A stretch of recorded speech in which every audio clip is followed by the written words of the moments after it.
Hello. जो आपके पास object complement और एडजंक्ट्स के जो दो वीडियोस आपको मिले थे, उसमें एक डिस्कशन अभी बाकी था और वो डिस्कशन था कि ऑब्जेक्ट का प्लेसमेंट सेंटेंस में कैसे करते हैं। अब हम लोगों ने एडजंक्ट्स क्या होता है, कंप्लीमेंट क्या होता है, कैसा कंप्लीमेंट होता है, वो सब हम लोगों ने बात किया था। लेकिन आप ध्यान दो कि हम लोगों ने ऑब्जेक्ट्स के बारे में चर्चा नहीं की थी। अब आप एक बात समझो कि अगर मैं ऑब्जेक्ट्स की बात कर रहा हूं तो मैं इसको वर्ब का ऑब्जेक्ट, वर्ब के बाद आने वाला पार्ट,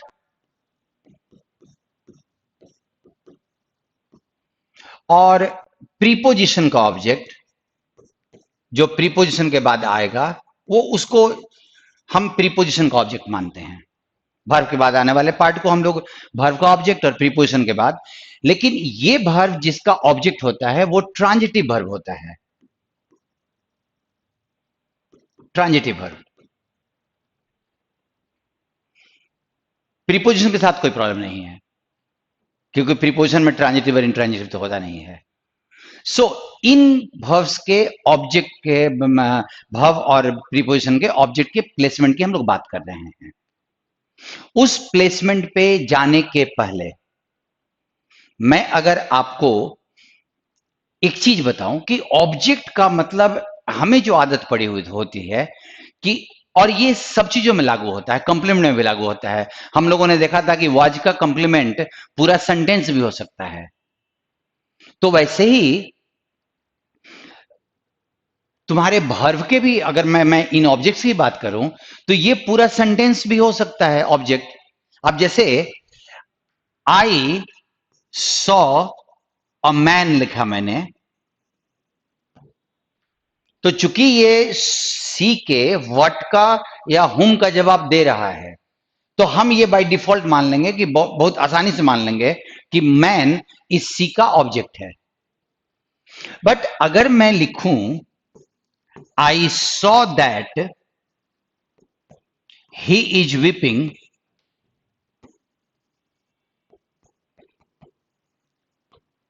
इस इज के जगह पे अगर वाज वाज कर देना चाहिए, चलो ठीक है, ही वॉज वीपिंग, तो आपका ये दैट वाला क्लॉज भी, ये सेंटेंस भी इस सी के व्हाट का जवाब दे रहा है। तो ये वाला सेंटेंस तुम्हारा इस सॉ का ऑब्जेक्ट हो गया। तो ऑब्जेक्ट तो दोनों तरीके से बनता है।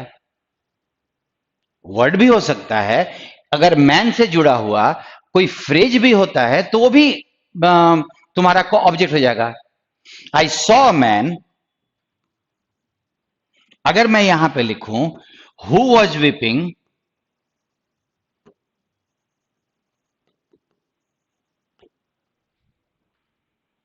तो आप ये बोल सकते हो कि उस मैन के साथ आगे लगा हुआ जो पूरा सेंटेंस है, रिलेटिव क्लॉज, वो इस मैन का डेफिनेशन है, तो ये एडजेक्टिव का काम कर रहा है। ये जो पार्ट है ये एडजेक्टिव है। मैं थोड़ा सा प्रीमेच्योर बोल रहा हूं, क्योंकि जब हम लोग को एडजेक्टिव पढ़ना होगा, जो नाउन या प्रोनाउन की विशेषता बताएगा, नाउन या प्रोनाउन का एंटिटी बताएगा, वो उसको एडजेक्टिव मानेंगे हम। ठीक है। तो अगर ये सेंटेंस इसका एंटिटी बता रहा है या इसको लिमिट कर रहा है, मॉडिफाई कर रहा है, तो ये इस मैन का एडजेक्टिव हो गया और ये मैन इसका ऑब्जेक्ट हो गया। सो ये दिमाग में मत रखिए कि अब एडजेक्टिव या कंप्लीमेंट या कोई भी सेक्शन कोई एक वर्ड होता है। बचपन में ठीक था, लेकिन अब ये कुछ भी हो सकता है। जो वो, और इसी को हम लोगों ने बचपन में पढ़ा था, जो डेफिनेशन में पार्ट्स ऑफ स्पीच का, on the basis of their functions are divide into 8 categories. उनको उनके फंक्शन के आधार पे पार्ट्स ऑफ स्पीच का डेफिनेशन जो था 8 भागों में बांटते हैं। तो अगर ये वर्ड इसका आइडेंटिटी या मॉडिफाई करके, अगर इसको मॉडिफाई कर रहा है, तो ये जो सेंटेंस है वो उस मैन का एडजेक्टिव है। अगर मैंने बोला कि वर्ब का ऑब्जेक्ट आता है, वर्ब का ऑब्जेक्ट होता है, तो वो ऑब्जेक्ट पूरा सेंटेंस भी हो सकता है। अब फॉर दैट मैटर आप अगर देखो तो अगर मैं आई सॉ अ मैन को पैसिव बनाऊं तो आप लिखोगे a man was seen by me. आप ऐसे बनाओगे। आपने क्या किया, ऑब्जेक्ट को यहां रखा, वर्ब का पैसिव फॉर्म चेंज किया और एजेंट के साथ आपने बाय लगा दिया। अगर इसको बनाना होगा that he was weeping was seen by me.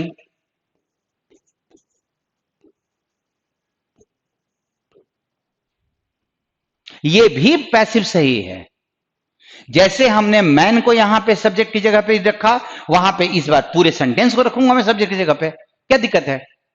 Conventional passive voice change में हम बोलते हैं इट वॉज सीन दैट, आप लगाना चाहते हो it was seen by me that, आप वैसे भी बना सकते हो, लेकिन ये भी पॉसिबिलिटी है। और अगर ये पॉसिबिलिटी सही है और 100% सही है, तो आप ये ध्यान रखिएगा कि ऑब्जेक्ट का या किसी भी चीज का एक वर्ड के हिसाब से बांधना स्कूल स्टफ है, और आपको फंक्शन के बेस पे देखना चाहिए रादर देन किसी वर्ड की तरह उसको देखोगे। चलो अब आप ध्यान देना, प्लेसमेंट की बात हो रही है।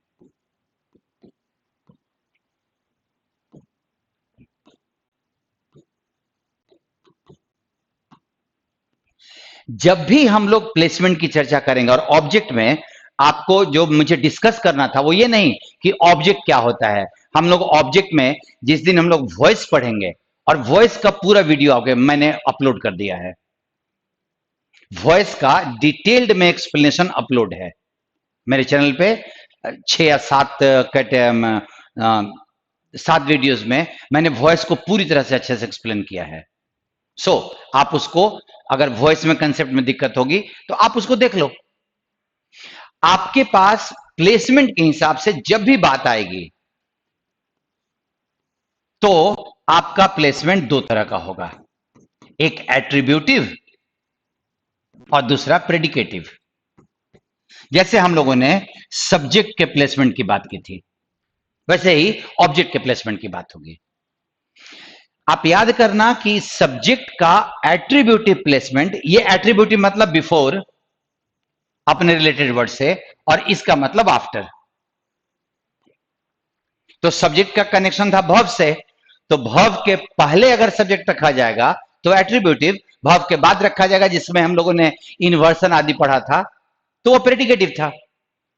तो वहां पे एट्रीब्यूटिव प्लेसमेंट सब्जेक्ट का नेचुरल था, और ये प्रेडिकेटिव पार्ट अननेचुरल था जिसके लिए हमको पढ़ना पड़ा। सेम वे याद रखिए कि प्रीपोजिशन या वर्ब का प्रेडिकेटिव, वर्ब का जो ऑब्जेक्ट होता है उसका प्रेडिकेटिव प्लेसमेंट नेचुरल है, ये नेचुरल है। और हमें सीखना क्या है, एट्रीब्यूटिव, कि जब प्रीपोजिशन का ऑब्जेक्ट और वर्ब का ऑब्जेक्ट वो उसके बाद नहीं आके उस प्रीपोजिशन या वर्ब के पहले आए, ये हमें सीखना है अपने एट्रीब्यूटिव में। ये जैसे जानते हैं I bought a pen, I am talking to a person. आप ये ध्यान रखो, इस बॉट का ऑब्जेक्ट अ पेन है, उसके बाद आया प्रेडिकेटिव है, टू का ऑब्जेक्ट अ पर्सन है, तो वो प्रेडिकेटिव में चला गया, ये नॉर्मल है। अब ये इसके एट्रीब्यूटिव की बात हम लोग कर रहे हैं, इसके एट्रीब्यूटिव की बात कर रहे हैं कि ये एट्रीब्यूटिव कैसे प्लेसमेंट होगा। द फैक्ट इज देयर कि जब ये एट्रीब्यूटिव में गया तो उसके लिए एक खास कंडीशन होता है। सोचो कि हम लोगों ने अगर सब्जेक्ट का डेफिनेशन लिया है तो थ्योरी ये है कि object can not be subject and object can not be subject. जो ऑब्जेक्ट है वो सब्जेक्ट की तरह यूज नहीं किया जा सकता। तो याद रखिए कि अगर मान लीजिए कभी एक सिचुएशन हो कि मुझे इस पेन के लिए एक वर्ब लगाना हो तो मैं कैसे लिखूंगा?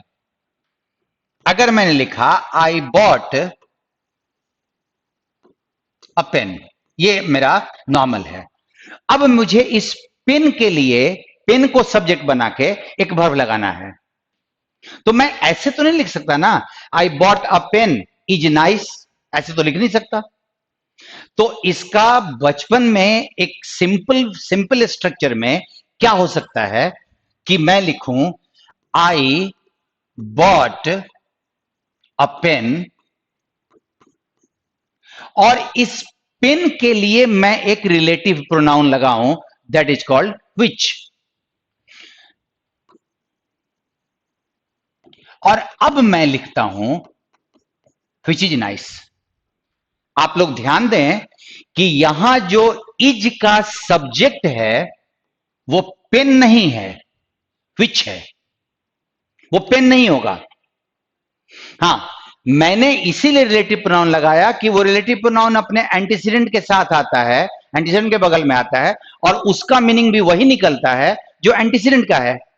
लेकिन इस इज का सब्जेक्ट पेन नहीं होगा क्योंकि पेन इस बॉट का ऑब्जेक्ट है, वो बॉट का ऑब्जेक्ट है, और इसलिए इज का सब्जेक्ट विच होगा।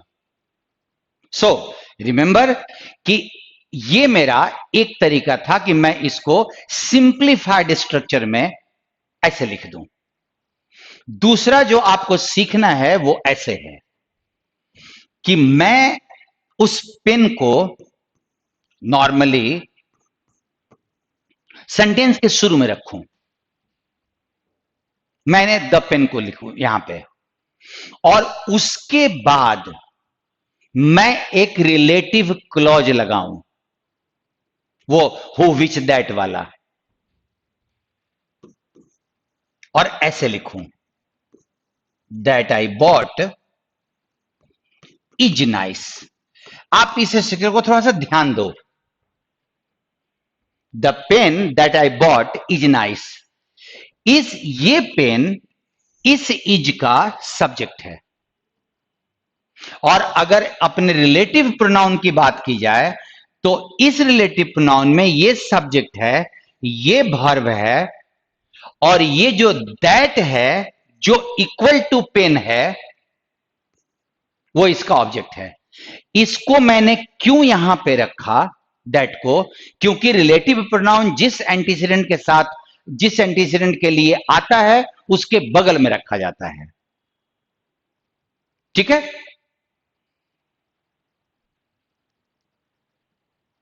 आप समझे इसको?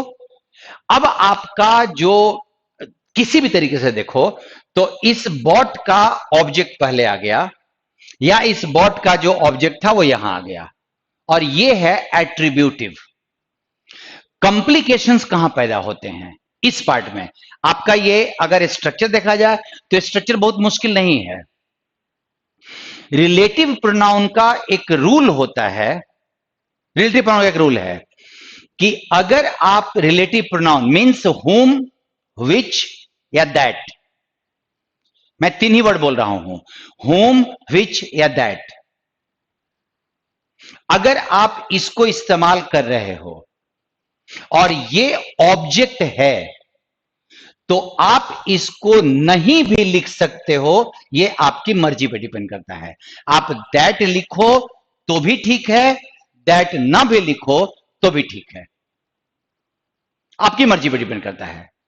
आप ऐसे भी बोल सकते हो जैसे मैंने लिखा, या फिर लिख सकते हो the pen I bought is nice. वहां पे दैट अंडरस्टूड है, इलिप्सिस है, छुपाया गया है। ग्रामर का एक रूल होता है इलिप्सिस, जहां पे ऑब्वियस चीजों को हम छुपा देते हैं। और ग्रामर ने अलाउ किया हुआ है कि जब आप रिलेटिव प्रोनाउन को इस्तेमाल कर रहे हो ऑब्जेक्ट के तौर पे, और ऑब्जेक्ट के तौर पे हु तो होगा नहीं, हु तो हमेशा सब्जेक्ट होता है।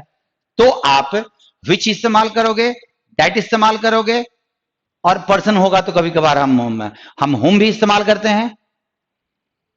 तो आप उसको लिखो या छुपा दो, आपकी मर्जी है। और चूंकि यहां पे छुपाना अलाउड है, इसके चलते ये सेंटेंस अगर तुम रिफ्लेक्शन में बोलो नॉर्मल एक एक झटके में, तो ये समझना जरूरी है जिसको आपको, क्योंकि मैं दिखा रहा हूं। अब अगर मैं लिखूं द मैन द पीपल,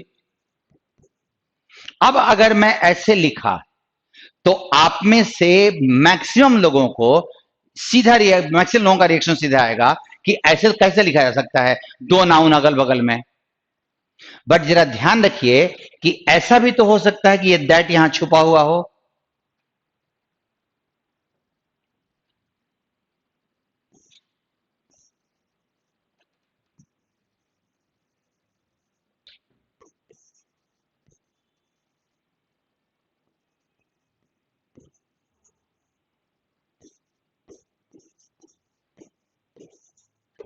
अभी सेंटेंस देखो, the man the people saw before the bank was a robber. अब आप अगर देखो तो यहां से यहां तक का रिलेटिव पार्ट हो गया जो यहां से यहां तक का है, और यहां पे दैट अंडरस्टूड है या होम अंडरस्टूड है। हु भी लिख सकते हो, वो रिलेटिव प्रोनाउन जो पढ़ेंगे तो मैं, लेकिन अगर मैं उसको छुपा दूं तो आपको आंख से क्या दिखाई पड़ेगा, द मैन द पीपल। अब आप देखो, the man was a robber, main sentence, the pen is nice, जैसे था वैसे the man was a robber, और यहां पे दैट द पीपल सॉ, देखो the people saw the man object हो गया, लेकिन चूंकि वो उस वाज का सब्जेक्ट है इसीलिए हमको एक अपने तरफ से डालने का जरूरत पड़ेगा, दैट या होम। और हम चूंकि उसको ऑब्जेक्ट के तौर पे इस्तेमाल कर रहे हैं तो दैट या होम को हम इलिप्सिस में छुपा सकते हैं। सो आपका ये पार्ट जब वो हिडन हो जाता है ये एट्रीब्यूटिव यूज में, तो आपको कंफ्यूजन आ सकता है। और मैक्सिमम अच्छे राइटर्स, याद रखिएगा, मैक्सिमम अच्छे राइटर्स इस दैट और हुम को और विच को यूज नहीं करते, छुपा देते हैं, क्योंकि पढ़ने में वो लगता है स्कूल स्टफ टाइप का। सो अभी मैं कुछ क्वेश्चंस आपके लिए रखा है, जरा देखिए आप। The issue the workers raised were mostly relevant, समझ में आया? मैंने अधिक सब में इलिप्सिस कर दिया है। The workers raised the issue, और यहां पे दैट था,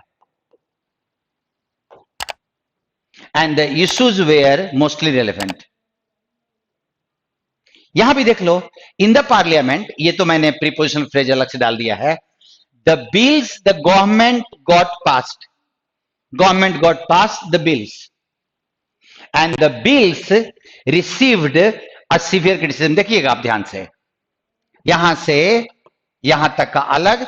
अब अगर तुम देखो तो तुम्हें ये इस सेंटेंस में कितना अटपटापन दिखाई पड़ रहा होगा अगर तुम नॉर्मल से दो, the bills the government past received. अब ये तुम आंख से देखो तो पास्ट भी एक V2 है, V3 है, और रिसीव्ड भी एक वर्ब है। तो अगर ये रूल आपको नहीं पता हो ऑब्जेक्ट के एट्रीब्यूटिव प्लेसमेंट का तो आप सीधा काट दोगे, लेकिन अभी जो मैंने इसको ब्रैकेट में डाला, the government got passed the bills and the bills received a severe criticism from farmers. So और यहां पे तुम्हारा दैट, यहां पे तुम लगा दो दैट, दैट ही लगेगा, दोज नहीं लगेगा, दैट द गवर्नमेंट पास्ट। सो आप ये ध्यान रखो, जैसे इस सेंटेंस में देखो, the threat AI is presenting, that यहां का रख दो, AI is presenting the threat, AI खतरा पैदा कर रहा है। द थ्रेट इज रियल, वो खतरा बहुत रियल है। सो आपके वर्ब का एट्रीब्यूटिव प्लेसमेंट, जिसमें आप रिलेटिव पार्ट को छुपा सकते हो, और उसका बहुत अच्छा एग्जांपल मैंने यहां दिया था तुम्हें बहुत जगह पे। अभी देखो, रेज्ड और वेयर, अगर तुमको ये रूल नहीं पता हो ना, तो क्या बोलोगे? बचपन वाला अगर पढ़ा हुआ है तो वेयर को यहां पे रख दीजिए। आप जरा सोचो कि वेयर को अगर रेज्ड के पहले रख दिए तो ये तो नया एरर हो गया। यहां पे देख लो तो received and past, the government, the bill, the man, the people. इसीलिए इस ऑब्जेक्ट का, वर्ब के ऑब्जेक्ट का क्लॉज, वो सॉरी, वो प्लेसमेंट एट्रीब्यूटिव वाला आपको समझना जरूरी था। आई होप कि ये समझ में आया होगा। अब प्रीपोजिशनल ऑब्जेक्ट का एट्रीब्यूटिव प्लेसमेंट हम लोग देखते हैं, जैसे मैंने तुमको शुरुआत में दिया।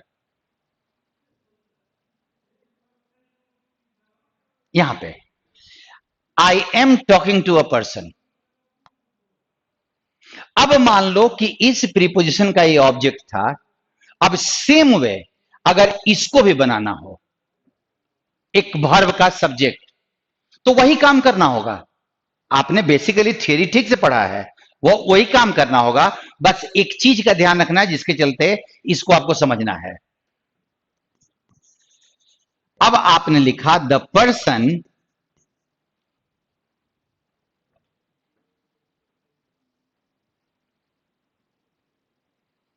whom I was talking was knowledgeable। जिस व्यक्ति से मैं बात कर रहा था वो बहुत ज्ञानी था। अब एक चीज ध्यान रखिए कि ये जो पर्सन था वो टॉक का ऑब्जेक्ट नहीं था, उसके साथ आने वाले टू का ऑब्जेक्ट था। और आप अगर इस सेंटेंस में देखो तो वो टू गायब हो गया है, वो टू है ही नहीं। और ये ग्रामर की गलती हो गई, ये ग्रामर का मिस्टेक हो गया। आप उस प्रीपोजिशन को नहीं छोड़ सकते हो। अब मैं अगर यहां से लिखूं तो ऐसे था, द पर्सन वॉज नॉलेजेबल, और टॉक के साथ टू तो लगना ही है। अब आपका ग्रामर का रूल प्रीपोजिशन वाले में यह बोलता है कि तुम अगर WH रिलेटिव प्रोनाउन को रखना चाहते हो तो उसके पहले तुम उस प्रीपोजिशन को जरूर रखो। मतलब अगर प्रीपोजिशन वहां से उठ के, क्योंकि वो अगर ये टॉक रहा तो टॉक के साथ आने वाले टू का दो जगह है। मैं इसको और डिटेल में आपको बताता हूं।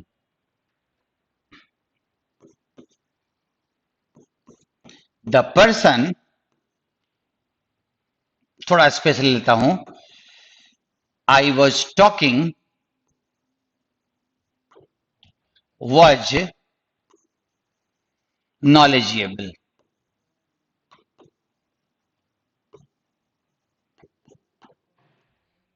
टॉक के साथ टू तो लगता ही जब इसका ऑब्जेक्ट यहां पे होता तो ग्रामर का एक रूल है कि इस टू को दो जगह पे आप रख सकते हो। या तो उसके ओरिजिनल जगह पे जहां पे है वहीं पे रख सकते हो, या उस टू को, मैं एक बार और इस सेंटेंस को रिपीट करता हूं ताकि आपको जब मैं लिखूं तो बहुत कॉम्प्लिकेटेड ना हो, मतलब कंफ्यूजिंग ना हो।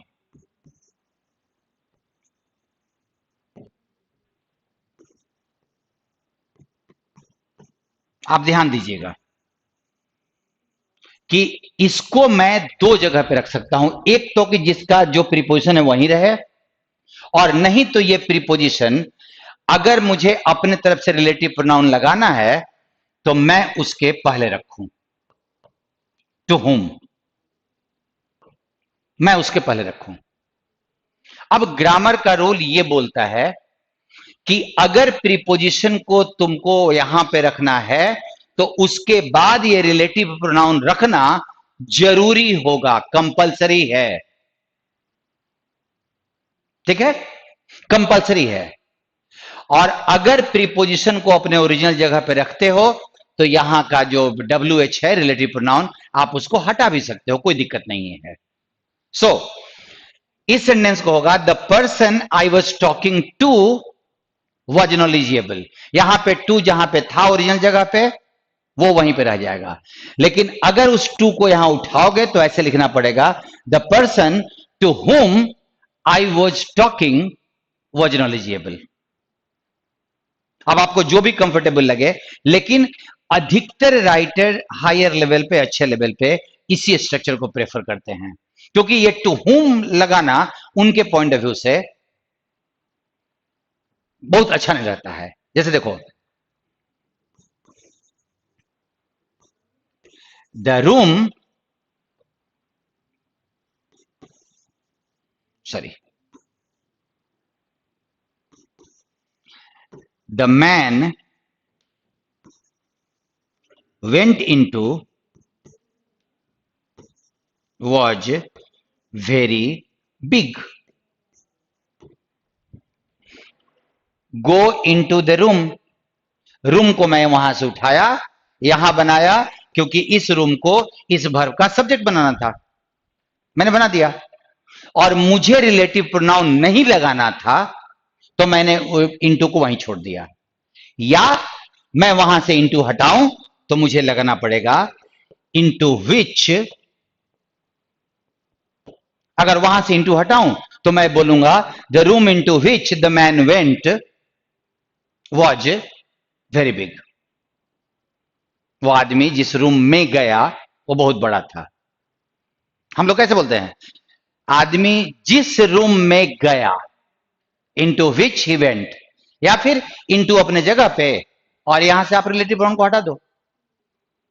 सो ये वाला पार्ट में, ये वाला पार्ट जो भी आपने किया, ये प्रीपोजिशन का जो ऑब्जेक्ट होगा, अगर उसको उठा के सब्जेक्ट के जगह पे रख रहे हो तो याद रखना, प्रीपोजिशन अपने ओरिजिनल जगह पे हो तो यहां पे रिलेटिव प्रोनाउन लगाने की जरूरत नहीं है। और अगर वहां से प्रीपोजिशन हटा रहे हो तो वो प्रीपोजिशन के साथ रिलेटिव प्रोनाउन का विच का या होम का आना जरूरी है, क्योंकि प्रीपोजिशन के बाद दैट का यूज नहीं होता, दैट का यूज नहीं होता। सो ये प्रीपोजिशन का, सॉरी, प्रीपोजिशन के ऑब्जेक्ट का एट्रीब्यूटिव प्लेसमेंट था। अब इसके कुछ क्वेश्चंस आप जरा देखो, मैंने जो बनाए थे। The world we live in with so much care and caution. आप ध्यान रखिएगा,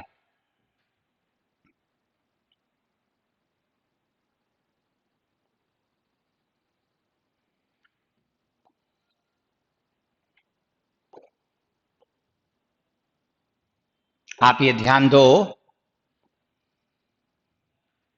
कि रिलेटिव प्रोनाउन कहां से कहां तक था।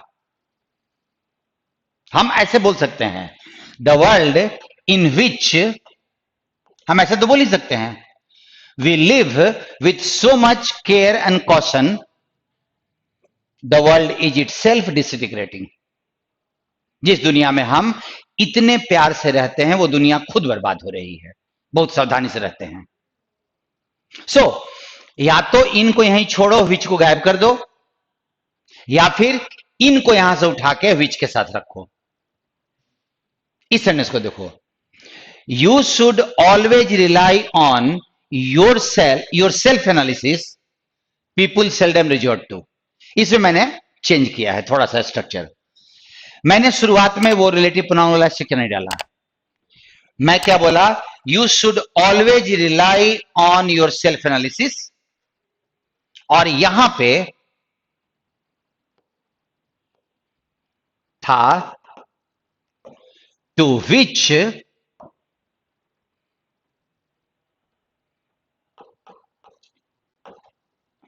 ये ज्यादा विजिबल है, to which people seldom resort to. और ये टू विच क्या, सेल्फ एनालिसिस के लिए आया है।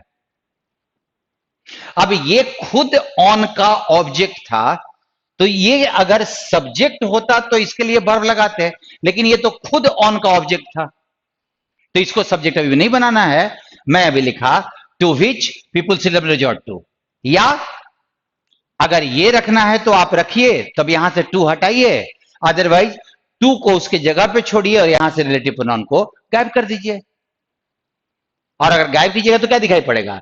Self analysis people. ऐसे नहीं ध्यान देना है। दो नाउन अगल बगल आया हुआ है तो वो किसी ना किसी रिलेटिव क्लॉज का पार्ट था ये, और वो प्रीपोजिशन के साथ था, हम लोगों ने उसको गायब कर दिया है। अब इस सेंटेंस में देखो, मैंने जानबूझ के लिखा था ऐसे कि आपको दिखाई पड़े कि तीन तीन प्रीपोजिशंस एक साथ आए हुए हैं, जबकि आप में से बहुत सारे लोगों को पता होगा डू अवे विथ एक फ्रेज है, समाप्त करना, ठीक है। और शुरुआत में एक नॉर्मल सेंटेंस दिया हुआ है, we must try to protect the